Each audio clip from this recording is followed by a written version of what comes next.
Ah, realmente es un privilegio grande cuando uno va a compartir la palabra de Dios. Y en esta mañana yo quiero agradecer este tiempo de alabanza y quiero agradecer cómo es el Espíritu Santo.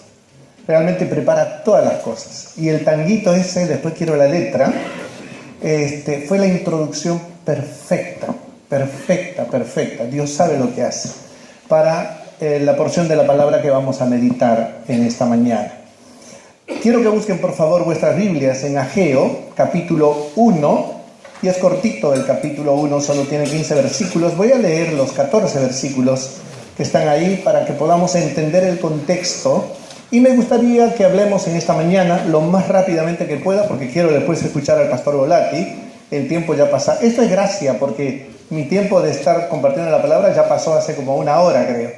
Así que y esto es gracia, estar acá después de tiempo, ¿no? Solo el Señor lo permite. Y vamos a hablar en esta mañana sobre el problema de la apatía. Esto que muchas veces nos toca también a nosotros. Hay tiempos, hay situaciones, hay contextos que nos llevan a eso, y lamentablemente no solamente esto afecta el plano familiar, el plano social, el plano laboral, sino lamentablemente muchas veces también puede afectar el plano espiritual. Y ahí radica el problema, y creo que esa es la denuncia que hace Ageo. ¿Encontró Ageo ahí? ¿Sí? Está después de Sofonías. Siempre vamos a tener problemas cuando alguien se nos acerque en el cielo y diga mucho gusto, Ageo, ¿de dónde te tengo? A ver, ¿de dónde te tengo, no? Bueno, Ageo dice así, Ageo capítulo 1, dice: en el año segundo del rey Darío, en el mes sexto, en el primer día del mes, vino palabra de Jehová por medio del profeta Ageo a Zorobabel, hijo de Salatiel, gobernador de Judá, y a Josué, hijo de Josadac, sumo sacerdote, diciendo: así ha hablado Jehová de los ejércitos, diciendo: este pueblo dice, no ha llegado aún el tiempo de que la casa de Jehová sea reedificada. Entonces vino palabra de Jehová por medio del profeta Ageo, diciendo: es para vosotros tiempo, para vosotros, de habitar en vuestras casas artesonadas, y esta casa está desierta.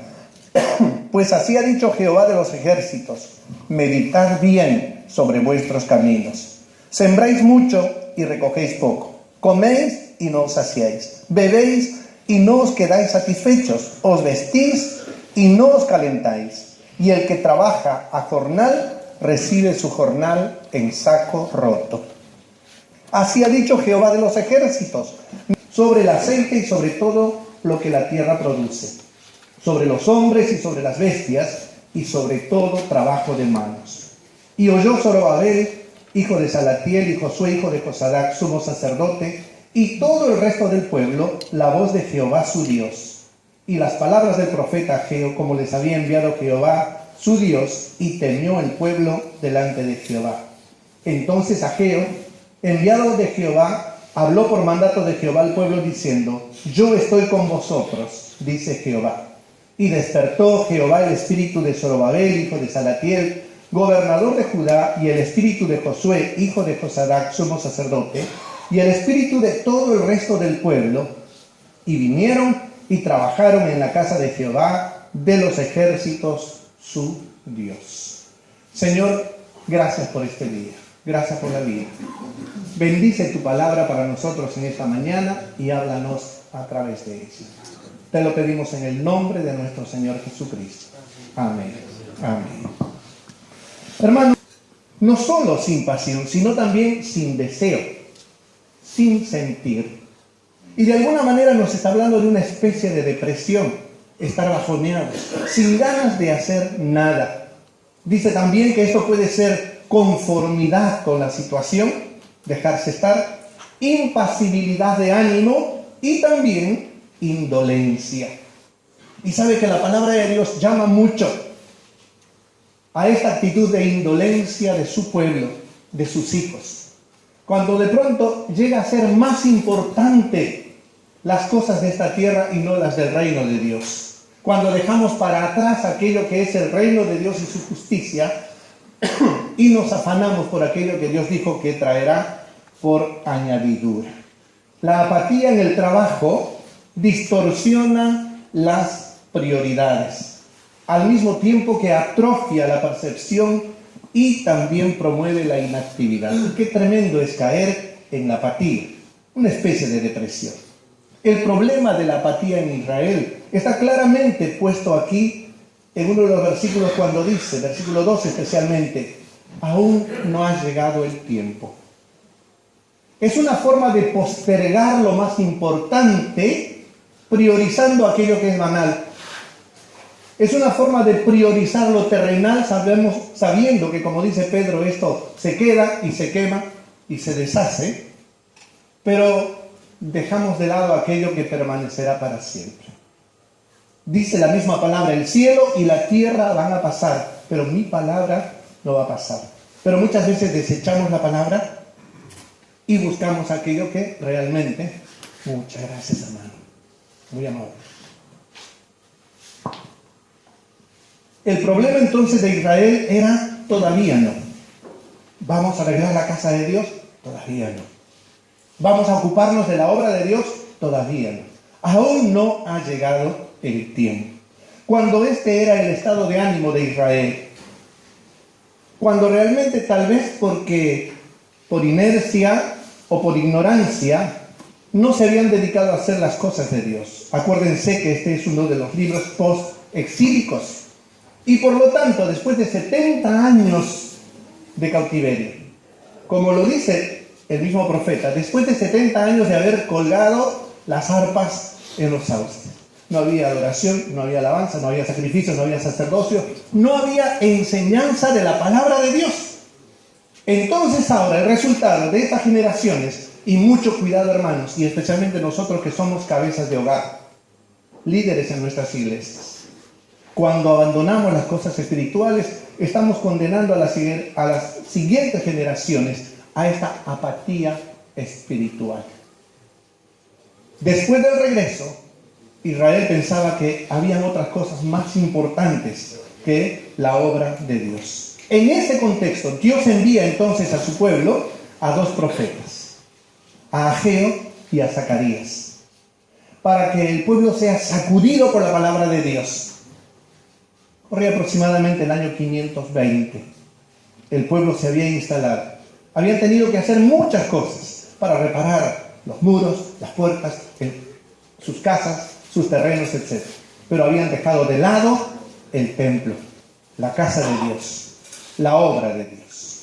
Y en esta situación entonces, Ageo escribe al pueblo y le llama la atención sobre tres cosas que rápidamente vamos a ver. La primera, les muestra que la apatía distorsiona las prioridades. En los primeros 4 versículos, Dios a través del profeta les habla de que ellos tenían su escala de valores invertida. Habían dejado lo espiritual para lo último y estaban más interesados en lo material. Esta es una tentación que muchas veces, especialmente nosotros, los varones, entramos. Creemos, dejando de lado nuestra responsabilidad espiritual para con nuestra familia, para con nuestros hijos, nuestro servicio a Dios, creemos que solamente nuestra tarea es la de ser proveedores de la casa y entonces nos afanamos por traer lo material y damos más allá de nuestro tiempo para invertir en aquello que, como dice la palabra, a vida eterna no permanece, y entonces se distorsionan nuestras prioridades. Claro, en Babilonia eran cautivos, sin templos, sin sacrificios, sin sacerdotes, etc. Y ahora que habían vuelto, habían pasado ya desde el regreso con Esdras, Nehemías y Zorobabel, después del cautiverio, ¿verdad? 16 años se habían pasado. Y en 16 años ni una piedra se había levantado para edificar el templo. Lo más importante para ellos, fíjense el versículo 9, había sido reconstruir sus casas, rearmar sus familias. Lo más importante para ellos habían sido sus negocios, su sustento.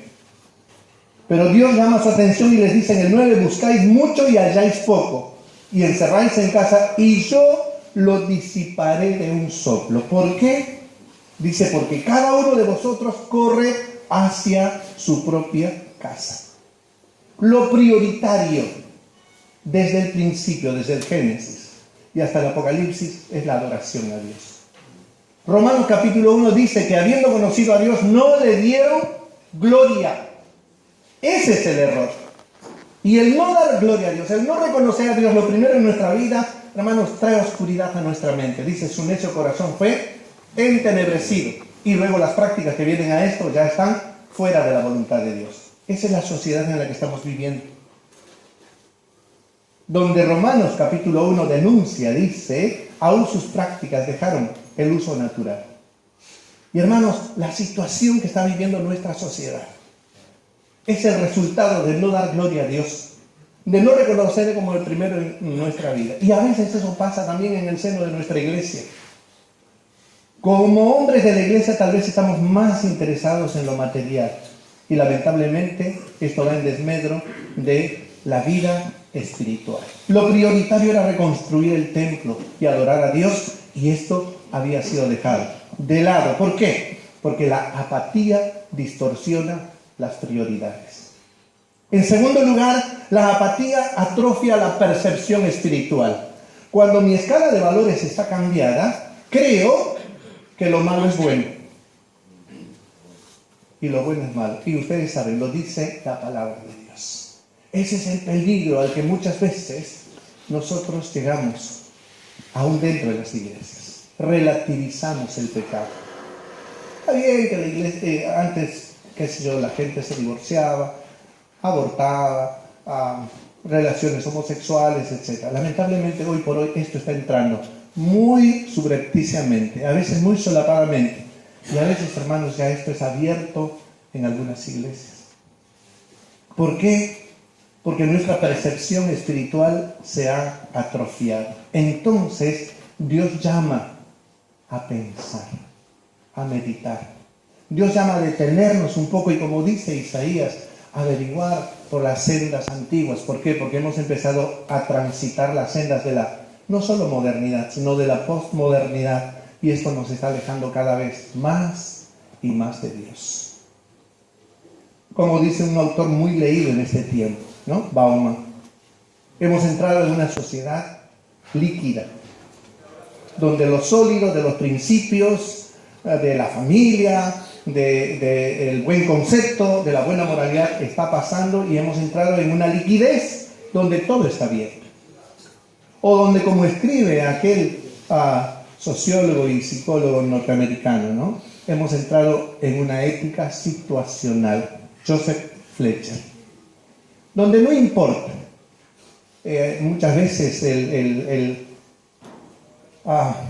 lo que hagamos ahora, que podemos llamarle bueno, mañana, de acuerdo a las circunstancias, vamos a llamarlo malo, o viceversa. Y entonces en esta ética situacional relativizamos el pecado, y la verdad que empezamos a comernos el camello aunque querramos colar el mosquito. Hermanos, esta percepción espiritual, aún del presente, está siendo trastocada por el pensamiento mundano, por esta forma de pensar que la misma palabra de Dios denuncia como animal y diabólica, terrenal. Y esto es lo que nos está pasando. Dios entonces llama a meditar bien sobre sus obras. Dice el versículo 5, meditad bien sobre vuestros caminos. Y aún repite el 7, así ha dicho Jehová de los ejércitos, meditad bien sobre vuestros caminos. ¿A qué llama la reflexión Dios a través de su profeta? Dice, miren vuestra vida, miren vuestra familia, ¿cómo están? Dice, ¿por qué recogemos poco? Pregúntense, ¿qué es lo que está pasando? Y no solamente esto afecta a la familia dentro o en el interior de las iglesias, esto está pasando a la sociedad en general. Estamos atravesando por crisis de todo tipo. Y lamentablemente, la verdad, la gente está más interesada en lo material. Nos quejamos por el 8.1% de desempleo que ahora ha subido en el Uruguay. O por casi 2 dígitos, ¿no? 11.4% que ha subido el IPC. Y como para complicar un poco más, los impuestos a los sueldos se van actualizando tremendamente. Y se van topeando aquellas ayudas que por otro lado, aparte del sueldo, de pronto la sociedad podía recibir. Asignaciones familiares, ayuda por algunas enfermedades. No, antes era más generoso, ahora se topea. Entonces el pueblo cada vez se va apretando más y más. Y en una situación como esta no buscamos a Dios. Buscamos soluciones en otras cosas y no en Dios. La pregunta es no solo por qué recogemos poco. Dios quiere que nos preguntemos por qué no estamos satisfechos. Dios quiere que nos preguntemos por qué trabajamos mucho, pero no alcanza. Dice el versículo 6, sembráis mucho y recogéis poco. Coméis y no os saciáis, bebéis y no quedáis satisfechos. ¿Qué es lo que está pasando? ¿Qué estamos haciendo mal? Probablemente Dios trae todas estas cosas para que nosotros volvamos nuestra mirada al Señor y confiemos, como los testimonios que escuchamos anoche. Que en medio de las situaciones difíciles podamos decir como el profeta, aunque no haya más ovejas en la majada, aunque la sementera no dé más el fruto, aunque no haya alimento en casa, dice, con todo, yo me voy a regocijar en mi Señor. Él me va a dar piernas como de gacela, para poder estar no abajo, no en el mundo, sino en las alturas espirituales, y ahí poder glorificar a Dios. Dios ya había hablado de esto. Fíjense lo que dice en Deuteronomio. Dice, acontecerá que si oyereis atentamente la voz de Jehová tu Dios, para guardar y poner por obra todos sus mandamientos que yo te prescribo hoy, también Jehová tu Dios te exaltará sobre todas las naciones de la tierra, y vendrán sobre ti estas bendiciones y te alcanzarán si oyeres la voz de Jehová tu Dios. Bendito serás en tu ciudad y bendito serás en el campo. Bendito el fruto de tu vientre, el fruto de tu tierra, el fruto de tus bestias, la cría de tus vacas y el rebaño de tus ovejas. Bendita serán tu canasta y tu arteza de amasar. Bendito serás en tu entrar y bendito en tu salir. Jehová derrotará a tus enemigos que se levanten contra ti. Por un camino entrarán contra ti y por otro camino, por 7 caminos subirán delante de ti. Jehová te enviará su bendición sobre tus graneros y sobre todo aquello en que pusieres tu mano, y te bendecirá en la tierra que Jehová tu Dios te da. Hay más que podríamos leer. Pero hermanos, hay promesa de Dios para nuestras vidas. Y Jesucristo lo sintetiza y dice, busquen primero el reino de Dios y su justicia. Y lo demás vendrá por añadidura. Hermanos, tenemos que preguntarnos si estamos caminando en la voluntad de Dios o estamos haciendo permanentemente nuestra voluntad. El Señor es fiel. Él no cambia. Es inmutable, no solamente en su ser, en su esencia, sino también en sus promesas. Este Dios que es fiel, que la palabra de Dios dice que Él ha prometido y fiel será también en hacerlo. Este Señor nos ha prometido y quiere que confiemos en Él. Efesios 1:3 dice, bendito sea el Dios y Padre de nuestro Señor Jesucristo, que nos bendijo con toda bendición espiritual en los lugares celestiales en Cristo. No solamente, mi hermano, usted y yo ya estamos sentados en los lugares celestiales. Dice que nos bendijo con toda bendición espiritual. ¿Qué es entonces lo que nosotros tenemos que hacer? Pensar, meditar bien sobre nuestros caminos. ¿Estoy andando en la voluntad de Dios? ¿Estoy haciendo lo que es agradable a Dios? ¿Estoy adorando a Dios con toda mi vida, en todo lo que hago? Hermanos, Dios es fiel. Él está esperando que nosotros le seamos fieles. Lamentablemente, nos conformamos más a este siglo, nos conformamos más a este mundo y dejamos de lado las cosas de Dios. Pablo ahí en Romanos capítulo 2, el versículo 2 nos recuerda, no os conforméis a esta forma de pensar, no se conformen a esta forma de actuar, no se conformen a las prácticas mundanas, dice la palabra, sino más bien, ustedes transfórmense cada día.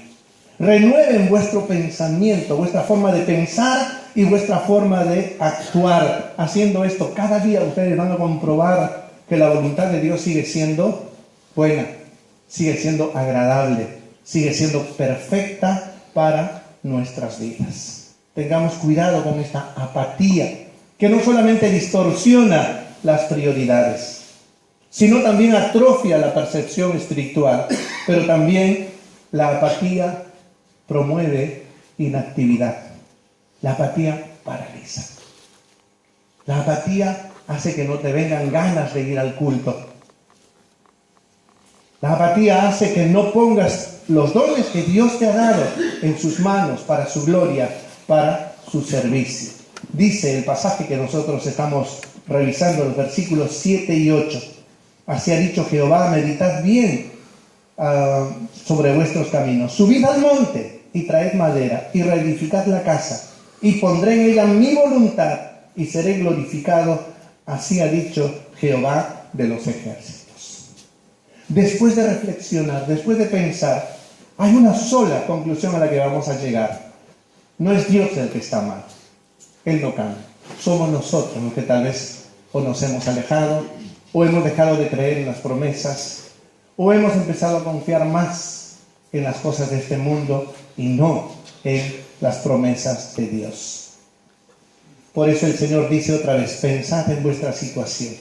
Pero al mismo tiempo, no te quedes sentado y pensando y reflexionando y diciendo qué mal que estoy, ¿no? Yo estoy mal y me quedo así quietito. No, hermanos, tenemos que ir en contra de esta apatía que promueve la inactividad. Por eso dice en el versículo 8, subid al monte, traed madera y reedificad mi casa. Hay tres cosas en las cuales hay verbos de acción. Dice claramente, subid, traed y reedificad. Y no solamente aquí vemos estos verbos de acción que nos llevan a no estar quietos, a actuar, sino también nos están presentando aquí no como una opción, sino una orden, un mandato. Aquí lo pone como imperativos. Suban, traigan madera y reedifiquen mi casa. En otras palabras, está diciendo, busquen mi reino y su justicia y practíquenla. Cada día, pónganla en vuestras vidas, llévenla a vuestra familia, llévenlo a vuestra sociedad, a vuestro trabajo, y que ahí realmente se vea la voluntad de Dios. Hermanos, la inactividad, la indolencia, la impasibilidad de ánimo demuestra apatía.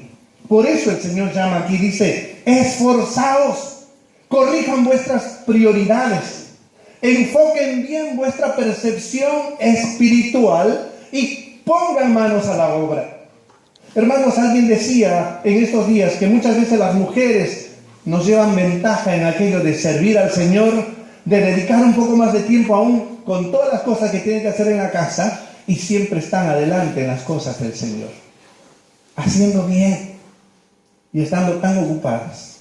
Muchas veces nosotros caemos en esta apatía porque decimos que ellas lo hagan o que otros lo hagan y nosotros nos vamos durmiendo en nuestros laureles. Pero sabemos muy bien, y no quiero ser redundante, el Señor pedirá cuenta al cabeza de hogar. El Señor te pedirá cuentas a ti y a mí sobre cómo llevamos adelante nuestra familia, si los guiamos en las cosas espirituales, si aclaramos sus dudas, o si como Elí, ¿no?, en lugar de la indolencia, nosotros estamos estorbando a nuestros hijos cada vez que están alejándose de la voluntad de Dios. Corregir nuestras prioridades implica volver a Dios, volver a su palabra, creer en Él, confiar en Él, permitir que Él dirija nuestras vidas, ser barro en las manos del Señor. Nuestra meta es llegar al versículo 8. Esto es lo que quiere Dios, que glorifiquemos al Señor. Dice, pondré en ella mi voluntad y seré glorificado. Así ha dicho Jehová de los ejércitos. Ni siquiera está diciendo, construyan mi casa y bueno, empiecen a traer ofrendas, hagan esto, hagan aquello. No, dice, seré glorificado. Seré glorificado. Hermanos, que Dios pueda ser glorificado en nuestra obediencia. Que Dios pueda ser glorificado en nuestra sujeción a su voluntad, en nuestra consagración. Que realmente ahora al volver a nuestros hogares, volver a nuestras iglesias, cada uno en su localidad, en su país, su ciudad, que realmente puedan notar que estuvimos en comunión con el Señor y escuchando su palabra. Que salgamos de este lugar con decisiones en nuestra vida. Que no volvamos siendo los mismos y que nos digan, va a los congresos, pero en la iglesia no hace nada. Asiste a diferentes compromisos, pero acá no se quiere comprometer. Hermanos, Dios ha puesto una tremenda obra en nuestras manos y nosotros somos responsables de ella hasta que el Señor venga. Concluyendo, hermanos, la palabra de Dios dice claramente ahí en 1 Corintios 3:9 que Dios está construyendo su iglesia. Dios sigue construyendo su reino, en el cual, según Pablo, ahí en ese versículo dice que nosotros somos colaboradores de Dios. Cada uno de nosotros, según el ministerio en el que Dios te ha puesto, según el don que Dios te ha dado. Somos sus colaboradores. Estamos construyendo el reino de Dios cada día. Nosotros hemos sido llamados a trabajar codo a codo, a servir al Señor y trabajar junto con Él en esta tarea. Hermanos, este mensaje que Dios nos da a través de Ageo es un llamado a dejar la apatía. No rehuyamos a nuestra responsabilidad como hijos de Dios, como siervos de Dios. Mi invitación, mi hermano, es que meditemos bien en nuestra vida, en nuestros caminos, en nuestra vida, y que tomemos una decisión de dejar cualquier tipo de apatía, especialmente la espiritual, consagrarnos al Señor, que el tiempo se acorta, que a partir de hoy, hasta que Cristo venga o nos vayamos a su presencia, podamos estar glorificando a Dios en nuestras vidas. Amén. Permítame orar. Señor, te alabo. Te doy gracias por tu palabra. Perdónanos, Señor. Recíbenos una vez más. Restaura nuestras vidas. No solo al activismo, sino a hacer tu voluntad. Ayúdanos a escuchar claramente la voz de tu Espíritu Santo, a tus llamados, y que podamos, Señor, comprometernos contigo. Bendice a cada uno de mis hermanos aquí presentes. Tú conoces su tarea, tú conoces su corazón, tú sabes los dones que les has dado. Que cada uno de nosotros, Señor, podamos estar permanentemente comprometidos contigo y con tu reino. Gracias, Señor, por este tiempo de estar juntos y meditar tu palabra. Oramos en el nombre de nuestro Señor Jesucristo. Amén. Amén. Que Dios les bendiga.